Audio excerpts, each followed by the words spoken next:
Alright, hello and welcome. My name is Ateo, and today we're going to be looking at Ayin, our dark pink player. We're going to speed past a lot of this early parts to take notes of the T2 transition, and Ayin was asking if it's a good idea to have done it when he did it. And so I'll mostly be addressing that, because that is the biggest part of this replay.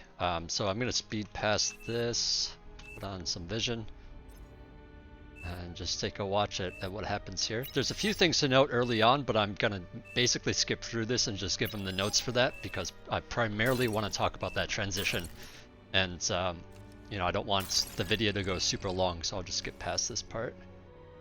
The one thing to note here for for his economy though that I'll point out is he basically stays on these these 6 wind turbines and a solar for a while, and then eventually gets a couple of advanced solars. And he's only able to do this because of some crazy overflow that he gets somehow.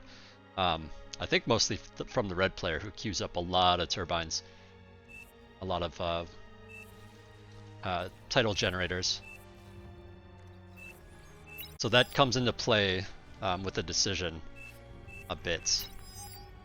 But so far, pretty good. He got some ticks back here, did a little bit of damage, got some scouting in. Unfortunately, gets picked off there from the mechs, and now he's in a pretty good position up front here. Looks like he's going rocket bots. And now he's eating his lab. So he's eating his lab so that he can produce the vehicle lab out here, out forward. Personally, I don't like my vehicle lab this far forward. I would prefer it a little bit further back because this is kind of crazy. Like it's pretty easy for him to lose this. Just to make note of that. But yeah, doing a fine job up here so far. I'm primarily going to talk about a lot of the things that you can pay attention to help you make the decision of whether or not to T2 transition or not. So already we're seeing 2 players, and that's normal. You're 2 players, they're 2 players, you're fighting it out. So nothing to note too much there, but now you see a 3rd player. This light blue player, and notes that this player is actually this back player here. It's not the teal player, it's actually the player back here, who is also getting bombed at the moment. So they're taking some damage, and that's something to note if you're able to take a moment to look away from the battle, look away from your base, and just see what's going on.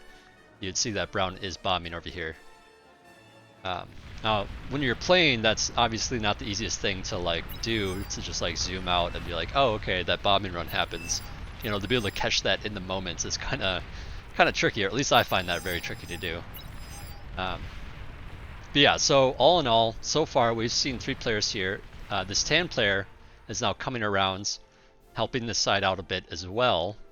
Looks like middle does not need that support as much at the moment. So yeah, lots of grunt. Are they grunts or ticks? I mean, grunts or pawns. They're grunts. So he is Cortex. And also note, you guys took out a commander here. I missed it, but yeah, Ayin got half of it, and then told his ally either degun it or reclaim it. There was one enemy here, and his ally deguns the wreck. I don't know if that was a mistake or not. Because I think he was just trying to degun that one unit, but unfortunately he accidentally kills the wreck here, so he doesn't get that medal. He doesn't get that share that Ayin left him. But yeah, Ayin also grabs this other commander here. Nice forward position here. Now note, that player's commander was actually this back player. So light blue has no commander and dark green has no commander. We have no idea what this light green player is doing quite yet because we don't have vision of it. I haven't seen a ton of units, only those first initial ones. So already we can say that this is, we're unsure about this. We're unsure what this player is doing. They could be fast T2 at this moment. Realizing that there's 3 players on the front, they could have been like, oh, okay, let's, just get T2 really quick, so that we have that rolling for later. So at this point, I'm going to slow down a bit. So you're walking up to grab the reclaim from the commander. There's of course other wrecks around. And you're scouting a little bit with these tanks, you know, which is alright. And brown is dealing with dark green down here. So all in all, this looks okay for you guys so far. You're in a very forward position. You're able to claim these mexes. It's kind of a big deal. That was definitely a very strange circle, but it is what it is. And now you start seeing some units from light green. I don't know why they're blue here, but they're actually light greens units. So you pull back a bit. You're eating the commander. You're still producing out of your T1, and you're building. Let's see, another nano here. So this is kind of the points in which you need to make that decision, because you just got 2 Comrex, and it feels like it's a great idea to go T2.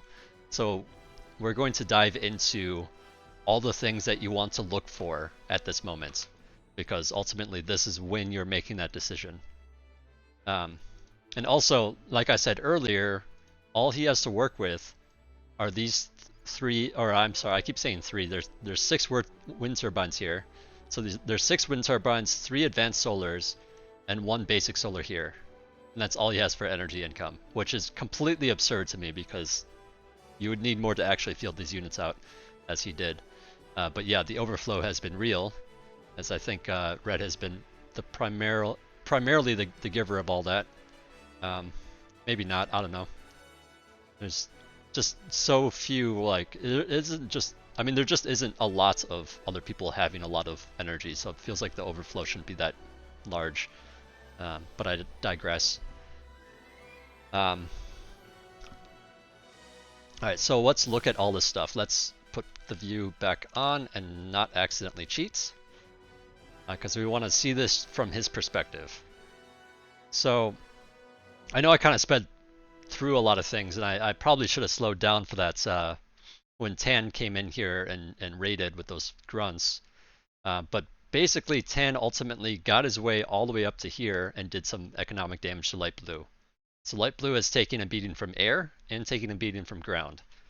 So that means these players here as a whole are a little bit weaker.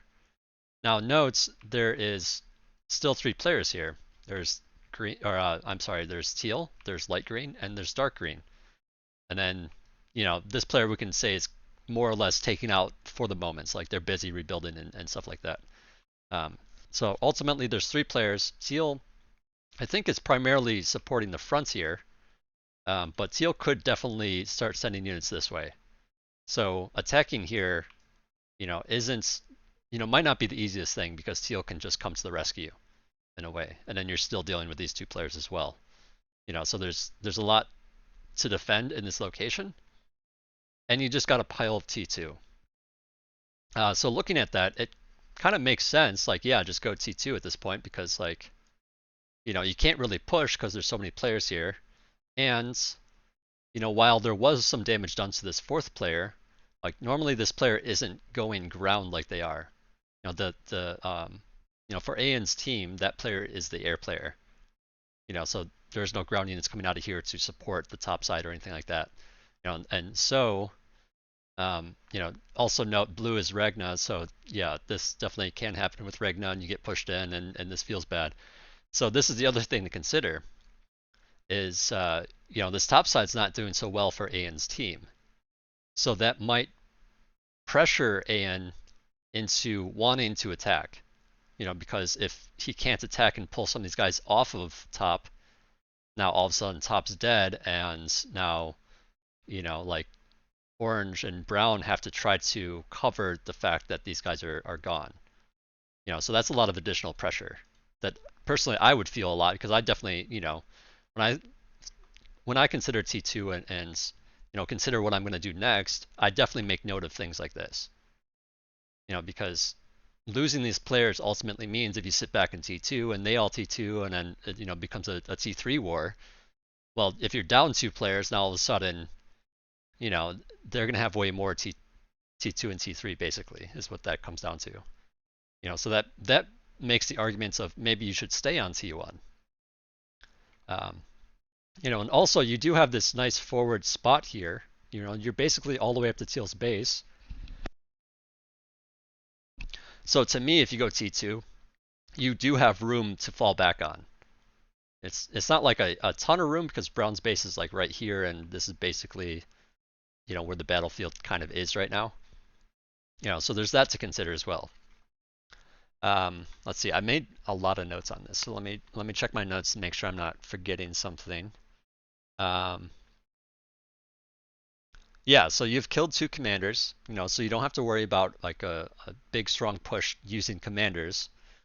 Um, you've seen 3 players assist this side though, which means those 3 players.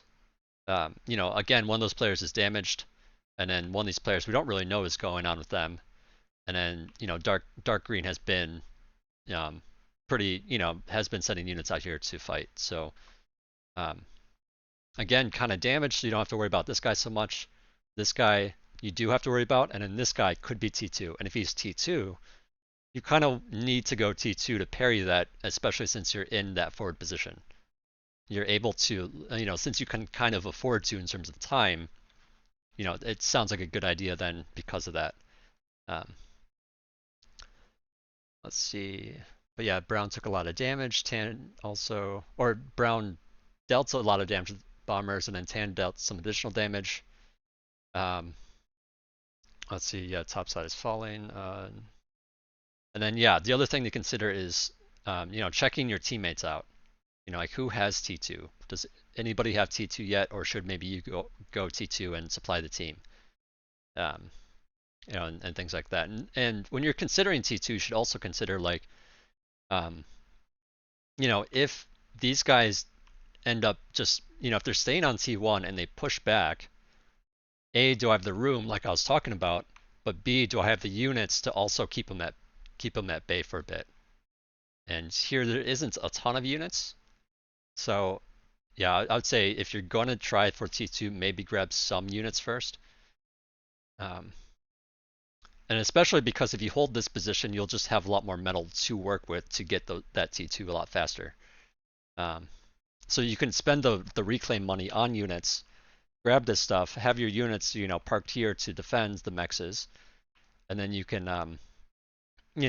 grab the T2 from there. The other, actually the most important thing that you should be doing at this moment is placing radar somewhere here. Because as it is, they're basically, well, I can't really see the radar lines right now for some reason. Sorry, I'm trying to like futz with the player view to see if I can get it back on.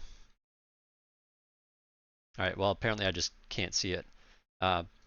Actually, if I do this, does that reset it? No. Yeah, I don't know why it's not showing up. Minor bug, I suppose. But I do know that the radar, I think, ends somewhere around here, but then the commander has like a bit of a bubble or something like that. There's a radar up here, I believe. So yeah, that's your prime radar. I believe it sees like out this way, about that far maybe. Or it doesn't see that far because it can't see this mex. But either way, have a radar. If you're unsure about something, like, or even if you're not unsure about something, just get a forward radar. Very, very important. Especially since there's no radar back here either. So this is your closest radar, and it's like pretty far away. So that only sees like maybe out to there or something like that. So yeah, have the radar so you can see stuff coming. You can kind of count the dots and think to yourself, okay, do I think those are medium tanks? It's like, well, they've been using medium tanks and things like that, so probably medium tanks. All right, now we can include that in our, say like our pros and cons list of going T2, or things to think about when you're going T2. And if you don't have an answer for tanks that they may or may not have, you want to try to answer that. Because if you go T2 and they have a stockpile of units, now all of a sudden, they could just ram through here really quickly and destroy Brown.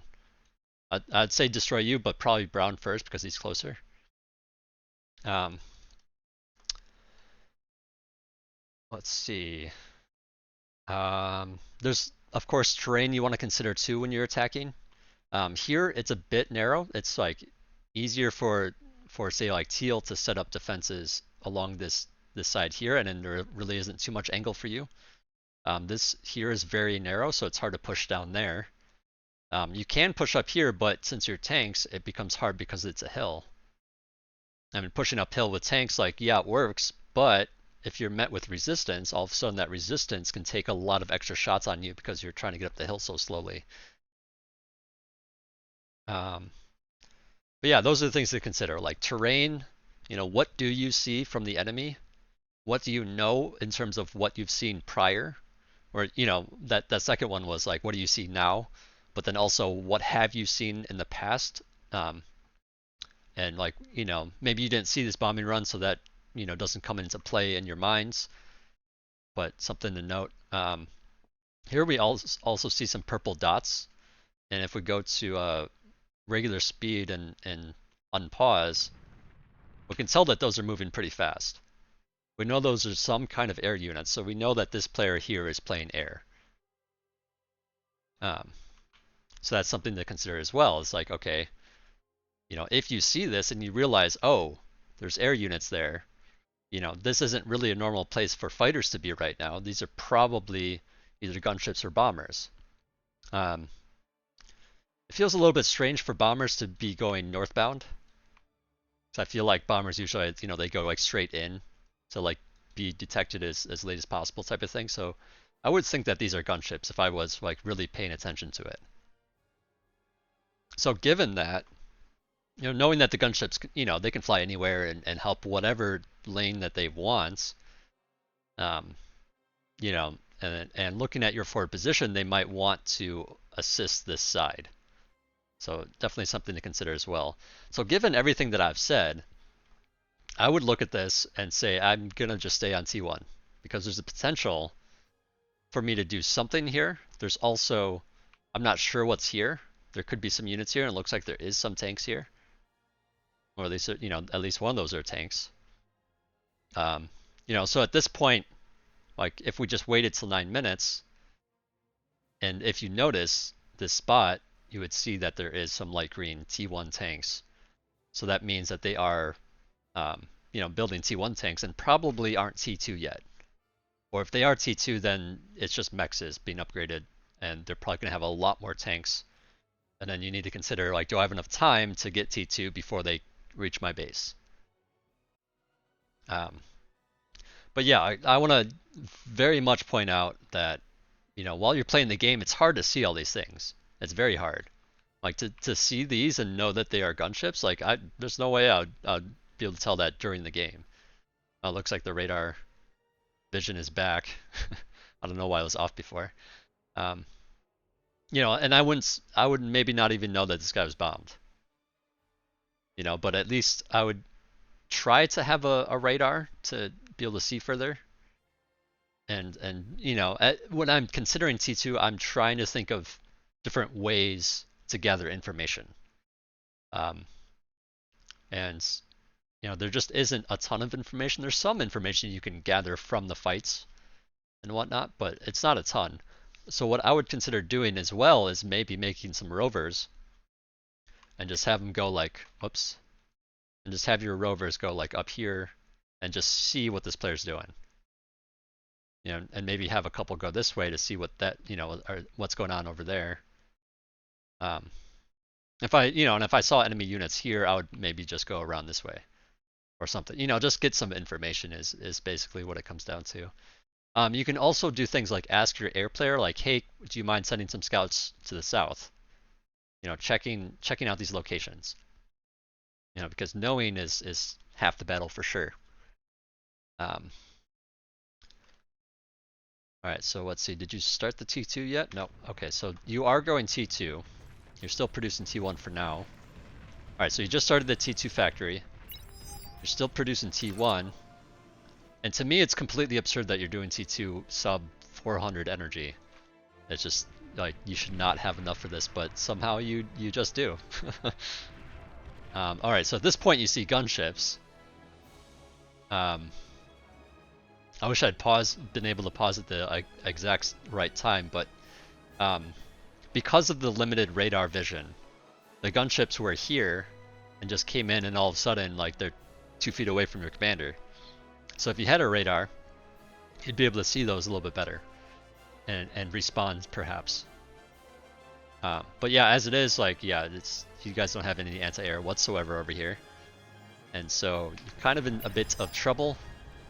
And you're even putting down the kill signal here. This was back when your commander was here. But yeah, seaplane gunships kind of do a lot of damage compared to T1. So yeah, there's like not much you can do here at all. I mean, I think the one thing that you could maybe try is, I mean, and you'd rely on your ally for this too, but if you both try building anti-air, maybe you could do something. Or like, you know, eventually maybe one of those nettles would get up or something, and then meanwhile, while you're delaying the gunships because they're attacking the nettles instead of the commanders, or maybe they're still going for the commanders, and you just maybe the nettles save you because they're going for your commander instead of the nettles, or maybe they're going for the nettles, in which case it's kind of delaying your commander from dying, and you can maybe get up some whistlers or something. Then maybe you have something for it, but it's kind of a yucky situation. You don't really want to, you know, you don't want to be in that situation anyways. But yeah, then all of a sudden behind that, there's also these teal units and these light green units, and now all of a sudden dark green's here as well. And it's just like, oh crap, you know, brown only has so much. You know, you don't have that much, and your T2 is half done. So now what do you do? You know, there's really not much you can do because the information, or because you did that blindly. You know, so yeah, I would just say get that radar, get the information. Now, unfortunately, both of you are dead, which basically means there's going to be 2 Commander Rex in the center area for Lights Green to pick up. Now, luckily, the silver lining is top is doing okay. You know, they survived. Orange helped out. You know, pushed Regna back. You know, I don't know if they are going to be able to hold, you know, forever because they did take some damage, but you know, at least they're doing okay for now, so you don't have to worry about them. Meanwhile, green is also pushing middle, you know, to apply pressure so that this bottom attack can do more. You know, and I say it like that because, you know, if green doesn't push here, then all of a sudden tan might feel more comfortable with coming down here instead of going up there to assist. I'm not sure what tan does. I didn't really watch that, but I'm just saying that that's kind of the reasoning, or could be part of the reasoning, I mean. Okay, so you see it. Well, I don't know if you actually see it, but there's definitely a tiger here from teal. So teal's T2, so that gets scary too, because if you're still stuck on T1, you know, it's gonna be bad later on.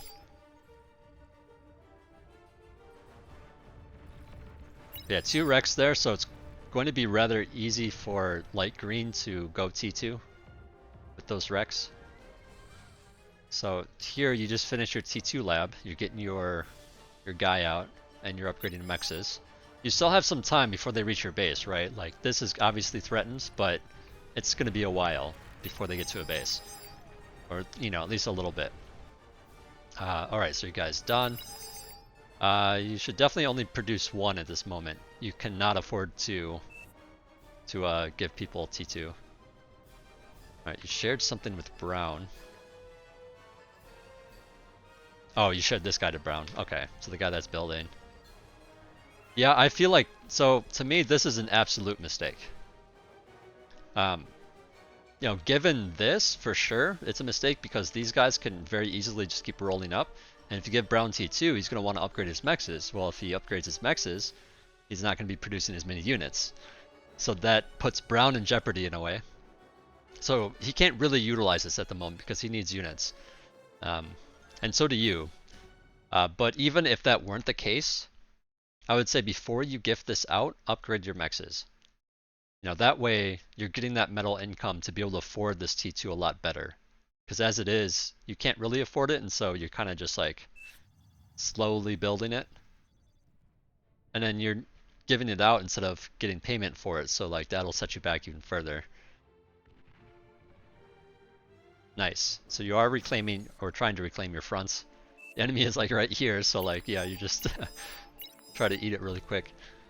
Obviously, you can use these nanos for it too, so I think that's a bit of a blunder. And yeah, you didn't get away with it, unfortunately.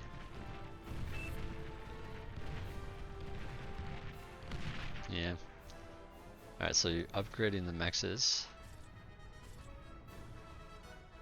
Yeah, you're like trying, you like really want the first and second one to be done right away. But yeah, you notice that you did it too soon, and yeah, you're a little bit eager there. Upgrade one at a time to get it faster.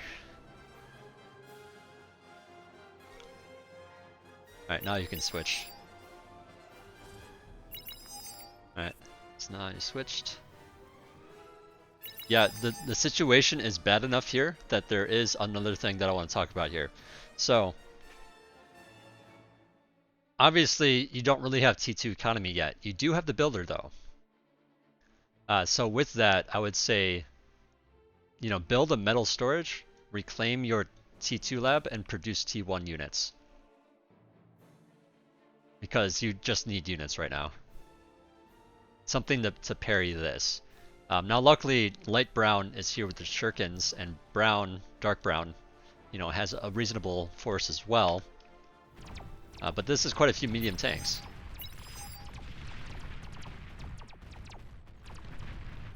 Yeah, so luckily this got parried without them needing you there. Yeah, yeah. So try not to do this because you're just trying to upgrade both at once.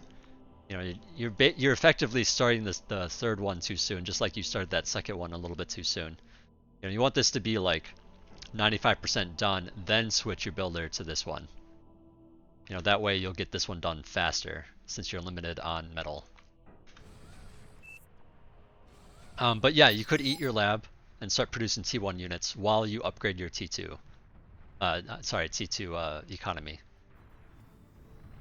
Now note, you're still only on 6 wind turbines and 3 advanced solars, so your energy should be abysmal, but yeah, overflow.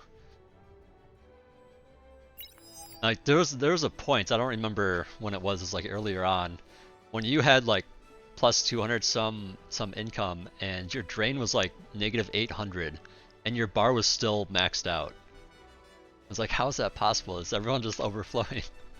But yeah, this is a very, very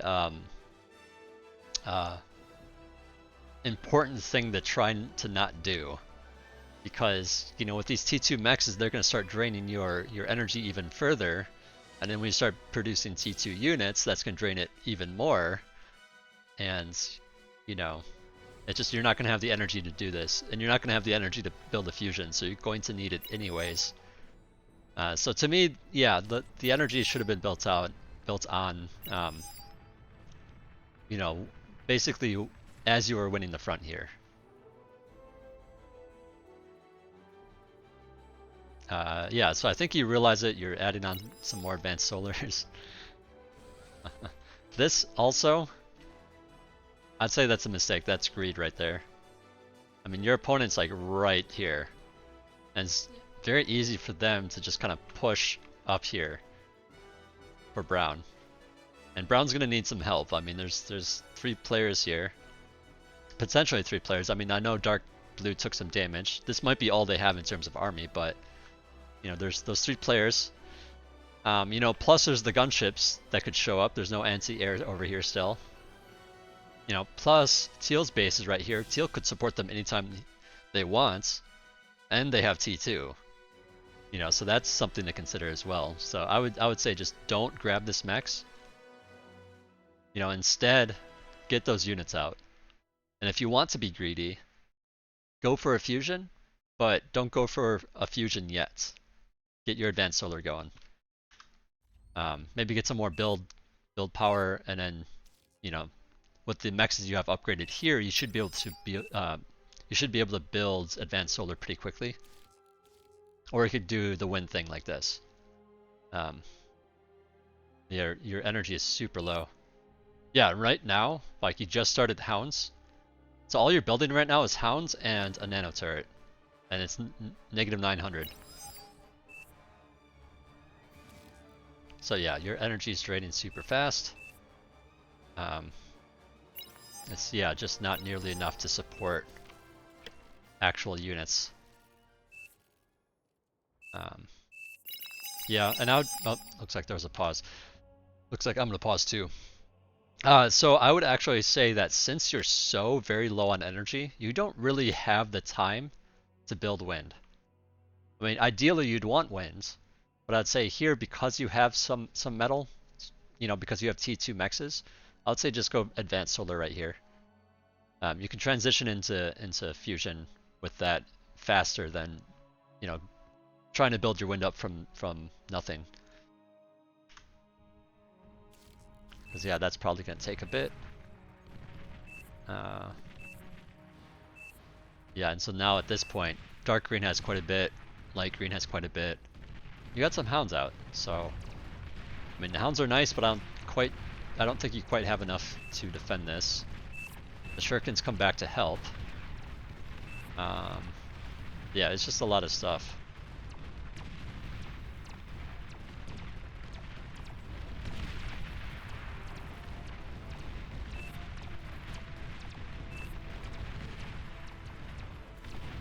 Yeah, I mean this could have been worse so far. I mean there's still another player coming in.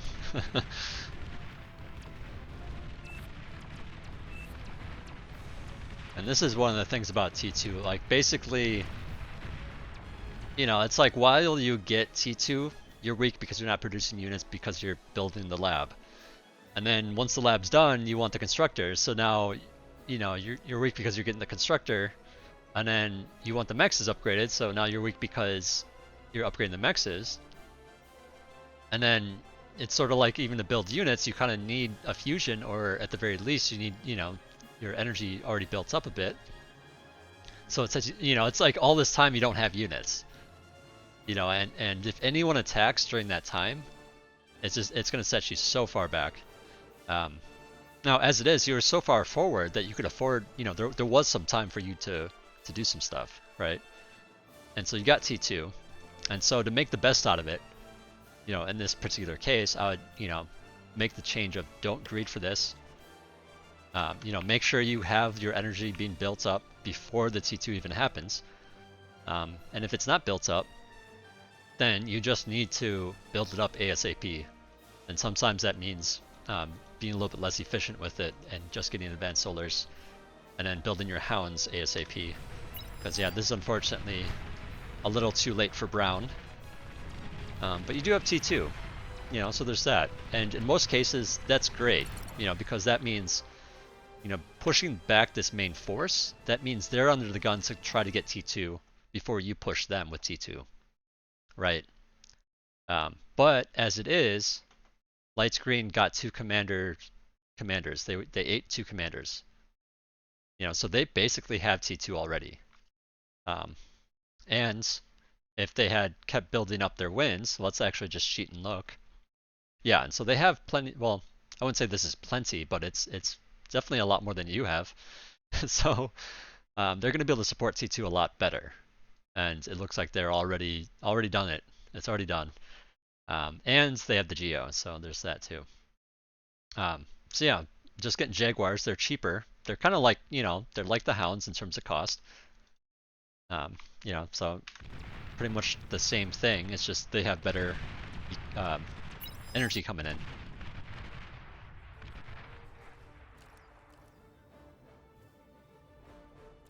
Alright, so I don't mind this because you basically anticipated like, okay, Brown's going to take a lot of damage. You know, let me get a bot lab and start getting res bots so that I can help him res some of this. I would say, yes, that is a great, you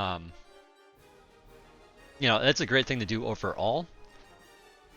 But it's kind of tricky here because you don't have a ton of hounds. And it's kind of like you're in a position where it's like maybe you have enough hounds to keep them back.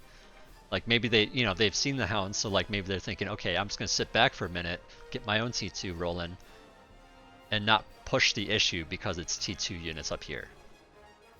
But if they do mass up enough units, and again, there's 2 of them or even 3 of them, you know, potentially 4 and 5 of them, you know, there's just not going to be enough here to hold anything. Um, so I would say that yes, I agree with this, but there is that takeaway of you might not have enough to defend. Let's just clear it like that. Unpause.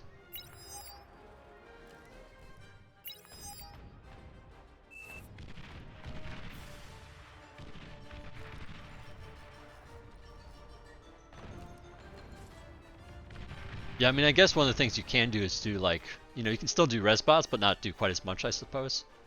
And just start like cranking out some hounds as well. Do you get his comm? Oh, no radar. Or no, it's not radar, he cloaked. Careful, careful. Careful, careful. Janice? Oh, the clumping is real. You got a little too close to the dots. Oh no. So yeah, a bit of micro unfortunate mistakes here. And all these units got close enough that now they're chasing down the hounds, and now the hounds are gone. And now Brown's in some deep shit.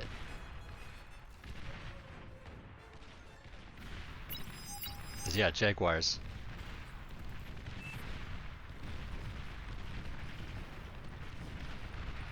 Luckily Tan's here to support. But they are just Sheldon, so I mean it's very light support. Grab them away for now. Oh, here's the gunships though. Oh no. Here you are just trying to resurrect his base for him. Oh, this was actually really smart. So this is really smart from Ural. So he sends the gunships in first. So now the air player is probably thinking, okay, there's gunships. I don't even see any anti-air. Let's just go kill the gunships with some fighters. And then the fighters come in behind them. So it's kind of like baiting them in a way. And in a way, like if the fighters were there a little bit sooner, like they would prioritize firing at the gunships, but then, you know, your fighters come in and attack those fighters. So yeah, you should just win the fighter war at that point. Sorry, I'm trying not to talk about that too much since we're trying to focus on you. But yeah, unfortunately your energy is still below 500 even. There's that juicy overflow. You see that? It was like negative 900, but it's still fine because overflow.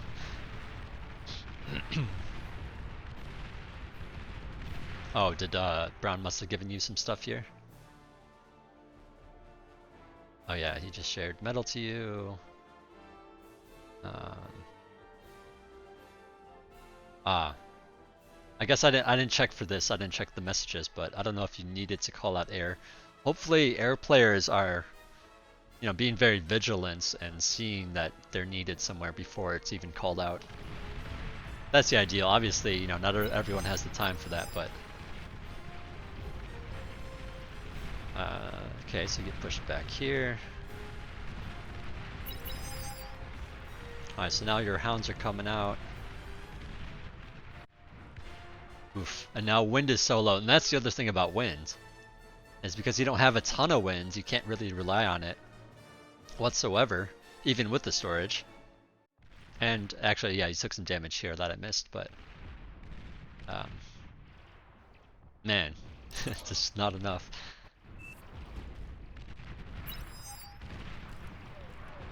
Yeah, and that's very nice of you, by the way, to try to resurrect Brown's base.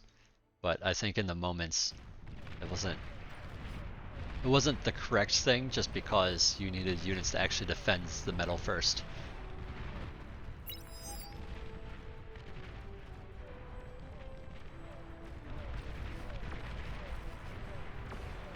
Yeah, let's take a general look at everything at this point. So light green here, you know, they basically got their T2 vehicle plant, got their constructor, and then just started producing Jags right away. Notes that they do not have any upgraded mexes even yet. know, it's been a little bit since they've built that. Um, so yeah, I mean it's like Jags can come from just T1 economy, especially if you have a couple of extra mexes like these, and the Geo and you know plenty of wind to work with. And so they've prioritized that to try to not have that whole like, you know, I'm not going to have units for a while because I'm also getting mexes and, you know, upgrading everything. Um, and I feel like for you, you kind of needed to do that, but you couldn't really do that because you didn't have enough wind. And so, you know, or I should say energy coming in general. So yeah, it's kind of tricky. Yeah, Sheldon's here to help out a bit. Yeah, there's plenty of metal here, and unfortunately, light green already has this commander all the way up here. So now this is all his. And so now this is like, this is very punishing for you guys. Whoops, that was the wrong player. Alright.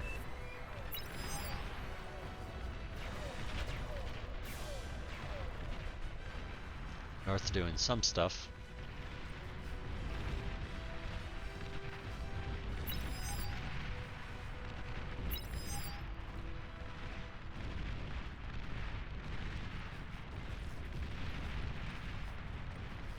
Let's see, what is your base doing? You're still getting res bots. I don't know if you, like, to me you should just get rid of this, but obviously you have so much metal coming in compared to energy that it's sort of like, well, you know, you don't want to reclaim it right now. And the res bots will help out, so I mean, you know, don't get me wrong. Brown just basically giving you everything that he can.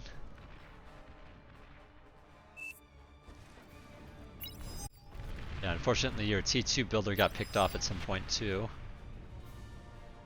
And yeah. At this point it's so rough with your energy. It's like your energy was so low and then you lost a bunch of it.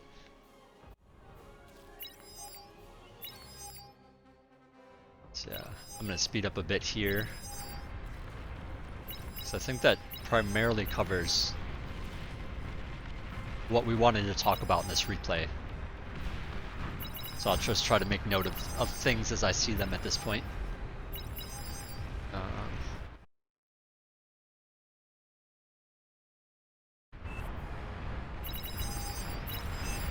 I have a lot of little details in my notes that I'll send you, Ayin, when I send you this video. Oof.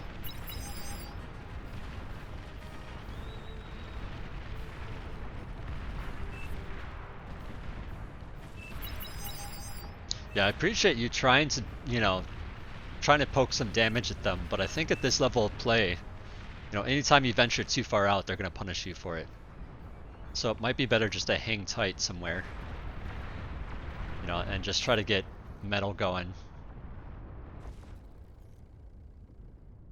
Or, you know, try to cover the metal, I should say, you know, so that it's your team's metal. You could, by the way, oh, okay, looks like the resign just happened. I was gonna say, since you have been, you know, so full on metal, you should be trying to give some of that away, perhaps. You know, to people that need it. And then, you know, you can just start reclaiming this stuff. So basically, you're reclaiming it for them in a way. I think resurrecting these T1 tanks isn't really going to help you too much here. But then again, it's going to be kind of hard for you to produce enough T2. Oh, okay. Well, you have a fusion now. I guess there's that. But yeah, pretty dire there at the ends. And yeah, pretty safe space to you know, to resign because you guys were pushed back on so many avenues. But yeah, I hope I covered all your questions. I know we skipped past that first part, and it's, you know, my notes cover the first part, so you can look at the notes for that. But looking at this as a whole, you know, obviously I've been talking about the energy production the whole time. Like, you know, it's nice that you adapted to, you know, the fact that your team is overflowing. You know, so you didn't need that much energy.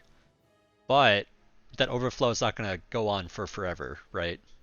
And so it's kind of like you need to adapt to that, especially when you're going T2. That's going to take a lot more energy. So I would have liked to see the wind turbines added on sooner. Obviously, these are brown. This stack came from brown, but otherwise, these are your wind turbines. It's really not that much. Um, and trying to get a fusion off that is pretty rough as well. Um, so yeah, there's the whole energy thing, and then the second thing is just talking about the like when to go T2 or when to push. And in hindsight, if you're able to look at everything, in a replay and stuff, like you can try to find all those little things that point to, okay, it kind of makes sense to do T2 because of this, but it also makes sense to not go T2 because of this.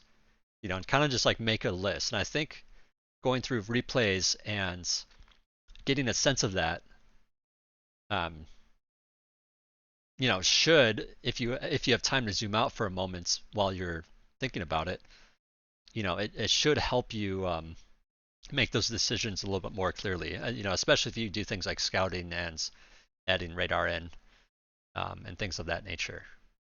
Because I think in this particular case, there's a lot of pros and cons for both, and so it's kind of hard to even say, and that's going off of the information that you could have had if, from your vision.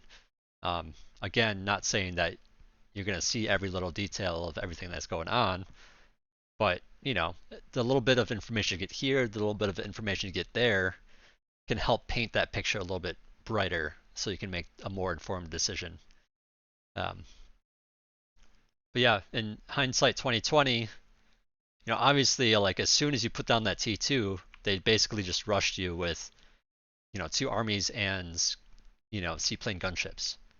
And all of a sudden, you're not only like getting pushed back pretty hard, you're losing your commanders and all your units, and it's just like, that, it gets pretty rough. Um, I'm not sure if it would have made too much of a difference in this particular case, because even if you didn't go T2 and you were just building T1, like, I don't know if it would really be enough to contest what was coming at you. Um, like it just so happened that you were able to push, past this point, and then all of a sudden there was a bunch of units kind of, ready to ambush. And, in a way you made the wrong decision, but if they had kept pushing, it would have been still pretty rough. So, it really just kind of depends. I mean, the whole thing is like they had this player helping out, and there's these two players. And then you had the air player also, coming in at the exact same time. And Seal's like up here, like front, is like the closest enemy you have, but he's actually supporting middle. So it's like kind of interesting because you can't really push on to Teal because Teal could just start sending units that way as well. It's just a very difficult situation, I think. What was I gonna say? Yeah, I mean it's just hard to say. Like for you as a player, I mean obviously like as a team, it's like, well, these guys, I wish they would have done better. Or I wish my air player would have responded to those gunships better, or had fighters in the region or something like that. Like obviously there's stuff like that, but we can't change that stuff. We can only work on ourselves, right? So, I'm trying to ignore all that and just help you with your, things that you can help or can change. Um, yeah, definitely hard to know if light green was able to, or if light green had gone T2 or not. Um, conventional wisdom on this map would say he's probably not T2, but you never know. He could have been, especially since there was that support from light blue. Um, and if like knowing ahead, if you could know ahead of time if topside was going to be fine, like if you could look at the units and say, look, I think they're all right. Orange is coming up there. Their base is definitely threatened right now, but I think they'll be able to clean it up with what they have. It's like, okay, cross that off the list. You don't have to worry about that as much. that doesn't have to just factor into your decision as much. Um,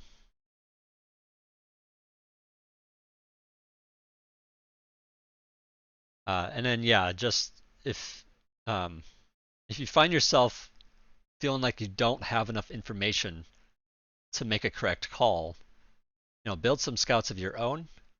Um, but yeah, ideally you would ask your air player to scout because they can get better vision. It's quite unlikely that there's like a ton of anti-air over here, right? Because they're so busy trying to build units to combat your units. Um, so yeah, just consider that as well. Anyways, that wraps it up. I hope you got something out of this. Definitely ask me some questions or whatnot. Um, and yeah, thanks for watching.